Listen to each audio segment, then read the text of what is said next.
Hello, today we are solving Jan 2026 Unit 1 IAL paper, question number 3. So, part D of the question we are trying to solve. Prepare the statement of financial position extract recording the trade receivables at 30th November 2025. Only the extract needs to be prepared for the trade receivables account, okay, for the 30th November 2025. So, let's prepare the extract. So, for the trade receivables, trade receivables you have to know it comes under the current assets.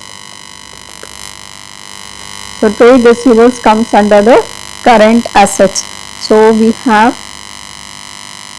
trade receivables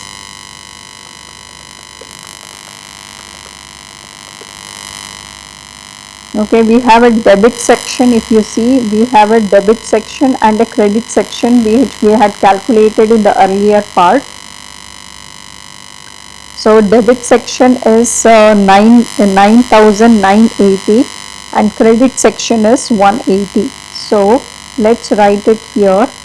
So debit, so trade receivables debit, the amount is 9,980 pounds, okay, 9,980 pounds, and the credit balance was 180 pounds, and the credit balance, so the credit balance means you have to subtract it. So that was equal to 180 pounds, and then we had the less allowance for irrecoverable debt which we had calculated in the previous one. So we have to include that. So less allowance for irrecoverable debt. So that is going to be 680.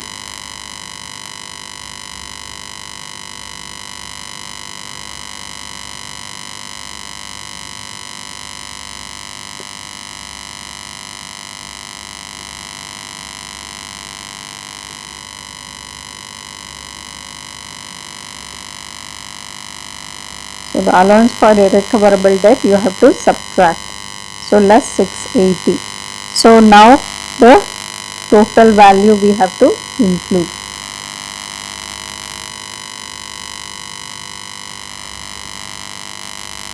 So 9,980 minus 180, okay, minus 680. So that is equal to 9,000.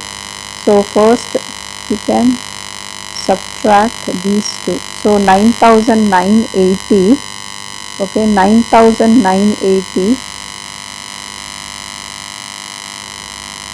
So 9,980 minus 180, it will be 9,800.